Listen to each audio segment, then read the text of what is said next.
as a member of opposition, will continue to hold the government to account. But But as an Indian, I won't have 1.4 billion people being humiliated. I have nothing to say. because I can he only- went ahead and no sooner had Trump No, made I his honestly remarks. haven't heard what he has said and in what He context. said that yes, Trump is right. So India is a dead I economy. would just continue to say that my party, while being in strong alliance with the India Alliance, are very much a part of it.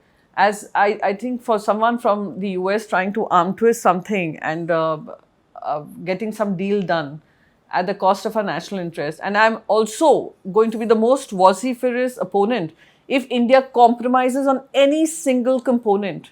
So India needs to stand for its own. He's found oil reserves in Pakistan, which They're so Pakistanis used to- couldn't find no, there. I feel they're so used to engaging with snake oil merchants coming from there, so they believe that there must be a lot of oil reserve there. So wish them all the very best, and I'm sure something good will come out of whatever agreement that they've got into. And I've always said this: India is indulging in free trade agreements, and India is signing up free trade agreements. Anyone signing up with Pakistan is signing up for free terrorist arrangement. So if Operation Sindoor is ongoing, and that is a question that has gone quite viral when I spoke about it, then why are we playing cricket with Pakistan? Why are we not calling that off? Why are we giving green signaling Asia Hockey Cup?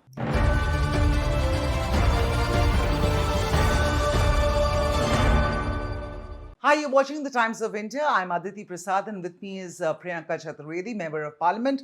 And Priyanka, I really wanted to talk to you about what Donald Trump said about India, not the 25% tariffs. Yes, that's a bloomer. But what do you do when the most powerful man in the world comes up and says that India is a dead economy? No, so firstly, when he spoke about the tariffs, the 25% tariffs, I wanted to ask the Commerce Minister of India that he has been a Bayan Bahadur for several days, right? He's been Right. speaking about getting a trade deal done. And suddenly we had this 25% tariff plus penalty cost for engaging with Russia. I had a problem with that. We are a sovereign nation. We can have our relations with various countries. They may have a problem with, US may not have great relations with Russia, but that does not dictate how we should function. We are strategic allies.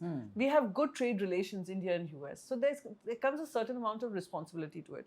So yes, my question was to the government of India at that time, as well as Trump's statement. But when he said that India is a dead economy, that was a no-go moment. Because as an Indian and as someone who represents the voice of 1.4 billion people, even if I'm in the opposition, it is a direct attack on the work and the hard work and efforts every single Indian puts in every single day, not just to earn their money, but to contribute towards India's economy. India's economy, for whatever its severest challenges, I will continue to speak about its unemployment. I will continue to speak about its policies. I will continue to speak about farmers' woes. I will continue to speak about wealth inequalities. But I will draw a line when someone tells me it's a dead economy. Economic challenges, severe economic challenges, do not equate to a dead economy. And severe economic challenges, even the United States has faced, Yes, is facing. every country is Every facing. country faces. So you don't go ahead and call it a day. We've grown at 6.24% in 2025. I mean, that itself is... No, I can continue to debate about the per capita income, about being at the bottom, social health indicators, various other factors. Yeah, right? but that's within the economy. There are challenges. And Every economy has challenges. That's the opposition. As a member of opposition, will continue to hold the government to account. But as an Indian, I won't have 1.4 billion people being humiliated by calling it a dead economy. what would you say to Mr. Rahul Gandhi? No, I have nothing to say. Because I can he only- went ahead and no sooner had Trump made his I honestly remarks. haven't heard what he has said and in what He context. said that yes, Trump is right. So India is a dead I would economy. just continue to say that my party, while being in strong alliance with the India Alliance, are very much a part of it. As I think for someone from the US trying to arm twist something and getting some deal done at the cost of our national interest, and I'm also going to be the most vociferous opponent if India compromises on any single component in this trade deal, if it happens, if it goes through. If India's interests are compromised at any given point in time, I'll be the most vociferous opponent. But someone else telling us how to behave or what to do or whether my country's economy is dead, that is something which is a no-go. You said Trump's statements like this and this kind of arm twisting which he's doing because he's not getting the right kind of trade deal which he wants from India. You said that his comments are coming from either a place of arrogance or ignorance. Would you say it's the same for Rahul Gandhi? I wouldn't want to equate X, Y. It started with Mr. Trump. My response is to Mr. Trump because he is the US president, and the US president understands very well understands the economic cooperation that both have been working towards. We are committed to various strategic groupings, whether it's the Quad, whether it is the IMEC that we are talking about. Right. And for him to just put it out there on social media, yes, his style of functioning could be very different, very abrupt, very disruptive. We totally understand that. But to humiliate a nation, Insult, yeah. it's a humiliation which no Indian, and I would want to ask the government of India, why is your silence becoming so loud? There has to be some red lines that we draw. There has to be some tipping point. So that is something also that I see the silence coming from the government of India. We can very well say, oh, we must ignore. But if the nation is being humiliated, we must draw this red line. Must draw the red line. Real politics. And honestly, there's no point in going and attacking the leader of opposition when you're absolutely silent about Mr. Trump's words. Right. Real politics is very different from, let's say, posturing in parliament. The entire week we saw what happened on Operation Sindoor, and we will come to that. Do you think the opposition put too much pressure on the government to name Trump? You know how Trump behaves when, when his ego gets hurt.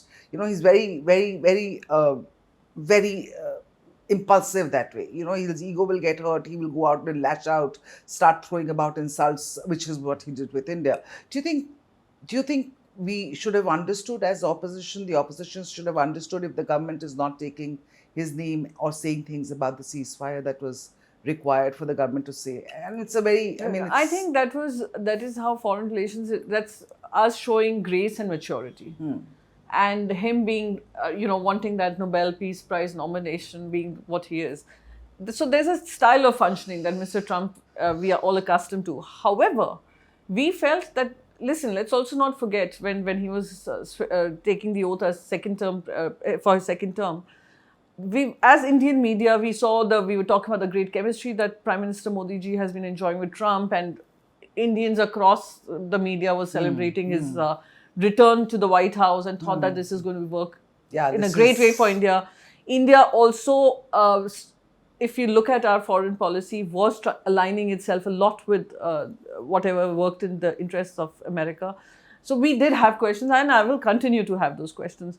But the turnaround that we have seen in his second term, again, I would say, then we will have to draw those lines. Right. For my nation's interest, for my people's interest. Absolutely. Because I was speaking to the former finance secretary just yesterday on this deal, and he said, we should just say no to a deal, because what Trump wants in terms of complete access to our agricultural markets, in terms of opening up the economy completely for US goods to flood in, those are no-goes as far as Indian consumer, as far as the Indian farmer is concerned, and the government should not go ahead with this deal. Having said that, what would be your advice to the government, knowing how temperamental Trump is, knowing there is a deal on the line, knowing that it is in India's interest to eventually get around to some sort of an agreement with the US administration, perhaps? What would be your advice to Mr. Modi, Mr. Goyal, and Mr. Jaishankar? I'm no one to advise them, honestly, and they also hold anybody who has any sort of good intention to give or to offer in high contempt. So as a member of the opposition, I would have expected, and I will continue to expect, that we will not be cowed down by some words coming from Mr. Trump. That's point one. Also realizing the strategic importance of diversifying our trade with other nations and trying and completing the EU FTA. That is something which I feel is extremely important. And it's a win-win trade agreement from both sides, like we've seen the UK free trade agreement. Right. Any agreement that we get into, trade agreement that we get into, has to be a winner on both sides. You give some, you lose some. In the same manner, it should be the United States of America functioning, understanding the importance of having India as one of their allies in the global south. And you know very well what I'm talking about. They also have similar challenges with China, We understand their challenges with China, and having a democratic nation as your strong ally, it works in their interest. However, US is looking towards other areas of strategic tie-ups, someone who are more pliable. So India needs to stand for its own. He's found oil reserves in Pakistan, which They're so used Pakistanis to, couldn't find no, there. I feel they're so used to engaging with snake oil merchants coming from there, so they believe that there must be a lot of oil reserve there. So wish them all the very best, and I'm sure something good will come out of whatever agreement that they've got into. And I've always said this: India is indulging in free trade agreements, and India is signing up free trade agreements. Anyone signing up with Pakistan is signing up for free terrorist arrangement, and America will realize it sooner than later. And again, India would be sitting back and saying, "We told you so." However, India would also have to consider signing up its trade agreements with regions which are economically empowered, and work on that and push for it to happen. So those are things which I feel should be of concern to us, and should be done at a war footing. But buckling under pressure because someone is saying something would be extremely unfortunate. For example, I had a problem with Starlink getting the access it has got. Let's not forget that the person who is behind Starlink has very close relations with the current government right now in the US. The second problem was how the Tesla, how we became so flexible to bring Tesla in, which was again a made in China product. It's just coming for sales in India. Of course, you're charging them an import duty, but you charge them an import duty which was suiting the manufacturers. So why are we bending ourselves backwards to appease or to try and negotiate? So those are things which I feel, again, I'm nobody to advise, because this advice will also be looked at with high contempt, because sometimes even our government acts in a very arrogant way, which believes that only what we say is right. What the opposition says is dismissed. In terms of, finally, we know that Trump is temperamental. We know that Mr. Modi also functions in a very, the way we've seen so far this government function, it's not that he's going to let India's interests be sidelined. The way we've seen they've stood up to the West, let's say, in importing Russian oil. Going forward, unlikely that a deal we see a big breakthrough on the deal because of these very reasons. How should the opposition then tackle this sort of a situation? No, it would be a big economic challenge for India's growth story too, as far as this is concerned. If we do not work towards, keep our minds calm, and we do not get, we say it's either here or there. Diplomacy doesn't work like that. Trade doesn't work like that. Engagement will need to continue, because there are a lot of strategic interests of US in India and India and the US. And I'm sure Mr. Trump understands that as well. So whether this gets pushed further, it takes more time to negotiate, is another thing. But the commitment will have to be from both sides. So I do not rule out a trade agreement, but the trade agreement would have to be, and yes, I do accept that, yes, we had to look towards India has to be, look at its own interest. Its own interest, right? So if you're getting, we have a good equation with Russia. India's always believed in non-alignment, that we are not on either side, we are in the India side. And while the other countries also behaves in their own strategic interest, so will we. And that should be appreciated by whoever we are engaging with. Right. Let's just move to the Operation Sindoor debate in Parliament. It was after 1 week of chaos, there were 3-4 days of ghamasan in Parliament, as we saw. Do you think the government has answered all the opposition's questions? No, I don't think so. They've left more questions to be unanswered than answered. I want to know, starting with, I was part of the delegation that went to Western Europe. I was part of the delegation which put India's story forward, where we spoke about the terrorism emanating out of Pakistan and pushed for these nations to realize that, follow your money trail. Hold those countries accountable. I mean, the countries, I wouldn't say countries, the country accountable for the terrorism that it sends across the world. It exports terrorism across the world without caring about its own economy. So, all the money that you give to them through loans, where is it going? So, follow your money. Right, so those are things we did. But in terms of the first question that arises is that where did we go wrong and we saw terrorism attacks on this scale? These are tourists who believed in the Prime Minister of India, the Home Minister of India, and the Lieutenant Governor of Jammu and Kashmir, that everything is safe. And for them to find no security arrangements, no help, nothing for over an hour. And they coming, and this was a very different kind of a terror attack where religion was asked. directly linked to what General Asim Munir had said a week prior. Yeah. Why were our intelligence agencies not alert enough to understand that there are some sensitive zones where we could see something like that? So, prevention, preempting, what happened to that intelligence? Who is accountable? Yeah, throughout the 2 days in the Lok Sabha and Rajya Sabha, I was following a lot of speeches. Everybody kept mentioning the 2008 terror attacks that happened in Mumbai. But even in that, the Home Minister resigned. The Chief Minister of Maharashtra resigned. And even if it has taken several years of that legal fight, the foolproof case that was created thanks to the martyrdom of Tukaram Umle, who caught Ajmal Kasab live, we have a very strong case where we got an American citizen, Tahavur Rana, extradited to India, which is unheard of. That is because we had evidence, we showed evidence. Other countries work on the basis of evidence. So where did we go wrong?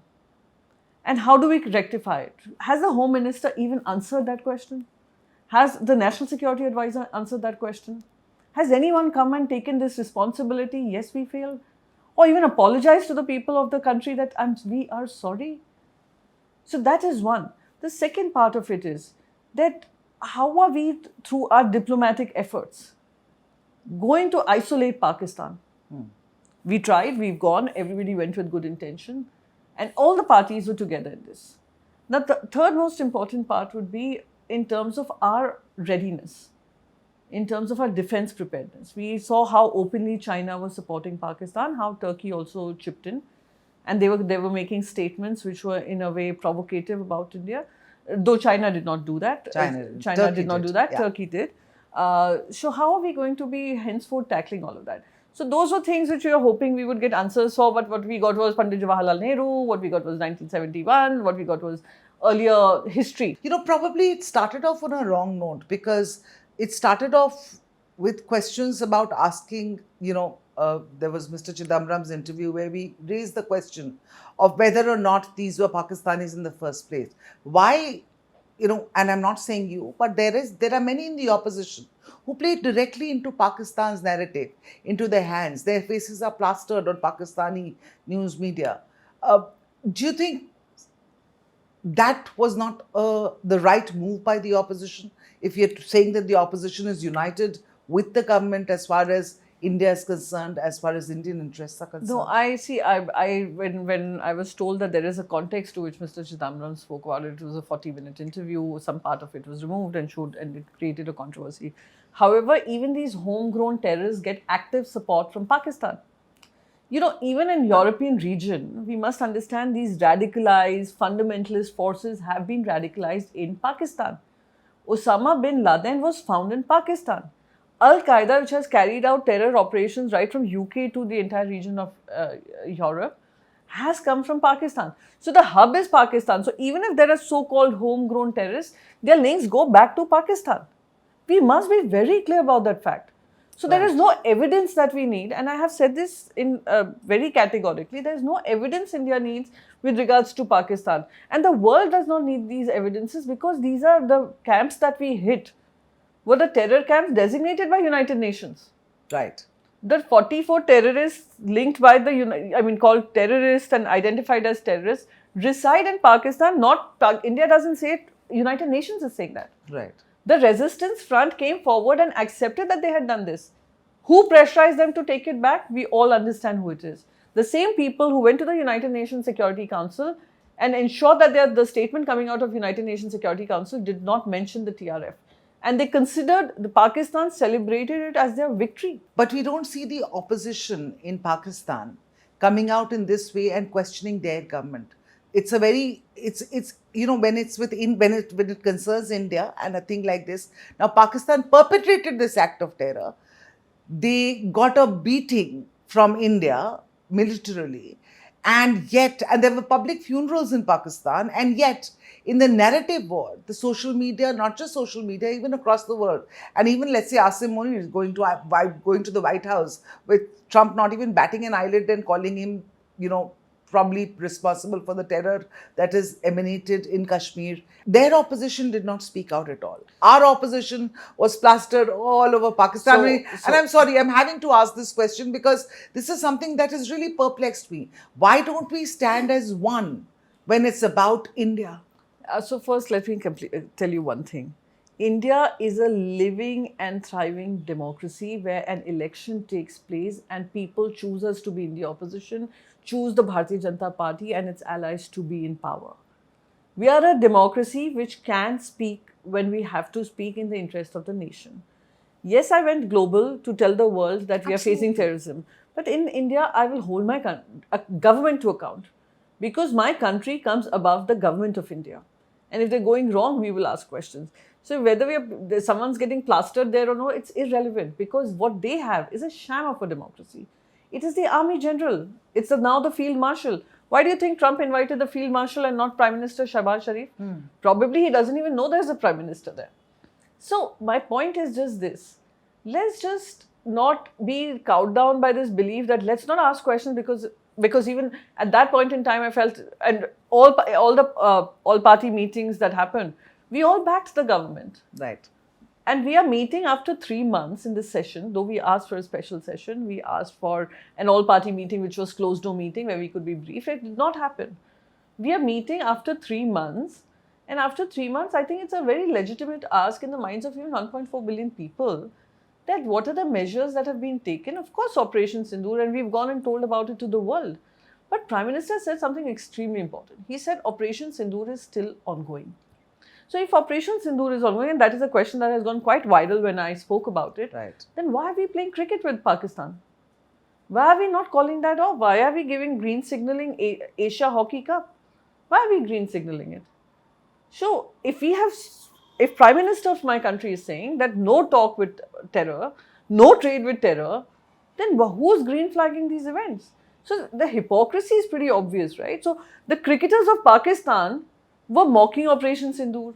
They came out and they were talking badly about Indian women. There are images that they have shared on their Instagram accounts which talk mockingly about Operation Sindoor, that how a Pakistani army general is applying Sindoor on the forehead of an Indian widow. How is it okay? How is it acceptable to play the same very people? Playing with the emotions of the people and the 26 women who were widowed? So there are several hypocrisies that exist. And if we stay silent, I think we would be failing our nation. So let's not, so we are getting plastered XYZ place, Pakistan, Afghanistan, Iran, Iraq, Israel, Palestine, wherever, US, Europe, big deal. What's your ask of the government as far as the cricket match I is want concerned? it cancelled. I want any engagement with Pakistan cancelled. I will stand by it. This is something that my party has been speaking about right from Anya Hindu Hriday Samrat Balasaheb Thackerayji's days, that there can be nothing, no compromise with terror. You say, okay, let's normalize these ties, and then slowly they keep moving an inch forward and getting into under our skin and getting access to our economy. Look, there are two different ideas of, India was partitioned on the basis of an Islamic nation. They chose their route, we chose ours. Our path is development and trade and inclusivity. We have a third largest Muslim population in the world. Yeah. They all stand unitedly with the idea of India. On the other hand, there is a Pakistan which is living in its own poison of wanting to create disturbances in neighbor country but not creating peaceful region for itself. So we'll have to make that choice. Do we want to engage with them? And I don't want any engagement at any format if Prime Minister of India on the floor of the House has said Operation Sindoor is ongoing. If you're not giving them water, Indus Water Treaty is in abeyance. Lots of other factors have come into play. We are not giving them visas. We've also not given the long-term people who were staying here had long-term visas. Yeah. Those were taken away. So why? Why this green flagging of these events? So I had spoken about it and I will continue to say those are anomalies, loopholes that we need to close. Another thing that came up during the debate on Operation Sindoor was why isn't the Prime Minister naming Trump and saying that Trump did not bring about the ceasefire? Now that the tariffs have kicked in, do you think that Trump did not actually interfere in the ceasefire? Because it was very clear. Trump went out and said, I told them we will do a trade deal and therefore go ahead with the ceasefire. Either one can be true or both can't be true. I had What do said you have to this, say I about had said this very clearly. I had put out a tweet which said if he claims it was the trade which got them a ceasefire, then where is the trade deal? Right? So keeping our interest, and I would say I would believe my DGMO. When my DGMO comes and says, addresses a press Absolutely. conference and says they asked for a ceasefire, I will believe him. I will believe my nation and my national interest first. I will not believe someone who is looking to win a Nobel Peace Prize to be telling us what we should be doing. So naming and talking, it shows maturity on our part, that we are not giving into the tantrumy statements coming from him. But at the same time, like I had mentioned earlier too, drawing a red line. An official statement from MEA has come out that there was no engagement. MEA Minister of External Affairs also has cleared that on the floor of the House, and I'd stick by that. So that that question from the opposition has been answered, because not you, but several opposition members raised that question quite vociferously. Yeah, because of his repeated insistence that, 29 times. Also must understand that we had a scenario where Prime Minister was campaigning for Donald Trump's second term when he was contesting against Biden, when he lost that election. Yeah. Prime Minister was actively engaging with him and they were like really close friends, etc. Even now, Trump keeps saying he's a dear friend, India is a great country. However, they have high tariffs and I will, so those are things where there was a larger expectation that US But would. Trump has not spared even his closest trading partners or G7 nations or NATO allies. I hardly think that he would do anything similar No, for India. but we will not look at when Europe deals with, Mark Rutte called him their daddy. Yeah, exactly. Right? So I will not look at what they are saying and who's saying. I will look at what my nation's interest is, right? So this is exactly what we did. As a delegation, as a member of parliament, you went out and told India's story on Operation Sindoor to several European nations. But while you were doing that, and many of your colleagues from the opposition also and from the government, but many of the opposition parties did not really like it. They went and said quite a few things behind your back when you were actually out there campaigning for India, talking about India, and talking about Operation Sindoor. How did that make your job very difficult? No, not really. My party leadership was very clear that I'm going to keep India's front forward. At an all-party meeting, all the political parties had stood by the government of India and whatever decision they took. So when the Prime Minister of India decided to send delegations across globally, of course, because this was a one of its kind, there were questions in the mind of the people and mind of our political leaders too, and they asked those questions. However, what was happening back home was not something which, honestly, I was following, because, of course, when you're living within the region of our nation where we are the opponents, we are going to ask questions. What we are doing abroad, I must just set this context also. I have been in the foreign policy space for over 10 years. Whether it is as part of the Munich Security Conference, whether as part of the Vital Voices, Global Voices for Women, whether as part of the United Nations Global Change Maker, whether part of various other activities that have happened, I have been engaging with Europe, US and various other countries for over 10 years. So I come with that experience. I've been part of this consultative committee headed by the External Affairs Minister. And I came into politics because the 26/11 terror attacks moved me no end, and that is how my political journey started. So my story is something which was very clear that this is going to be, when I'm given this responsibility, I will keep Team India's narrative forward and bust all the myths that were coming through social media platforms, etc., which we did. And I honestly wasn't focusing on what was happening back home, because in India we will do our, we will ask the tough questions. One follow-up question on that. You said that we, all the delegations went out, we put our best foot forward, we were able to convince. But then there are many opposition members, some your own allies, who are questioning India's foreign policy narrative after Operation Sindoor. I know it's difficult to answer these questions, but they're there in the minds of the people, the 1.4 billion people that you talk about, because you hear different voices coming out from opposition who are part of the same alliance, the India Alliance. But all these India Alliance MPs were part of the delegation that went abroad. That is the beauty of India's democracy. We must understand this and must appreciate that. Absolutely. And in fact, the entire European countries that we went to, they totally appreciated the fact. They said, we've seen some visuals of opposition and the treasury benches getting into a massive fight, but today we see you all together. So that is also a story we're telling the world, that we are going to we are not going to go easy on our government back home.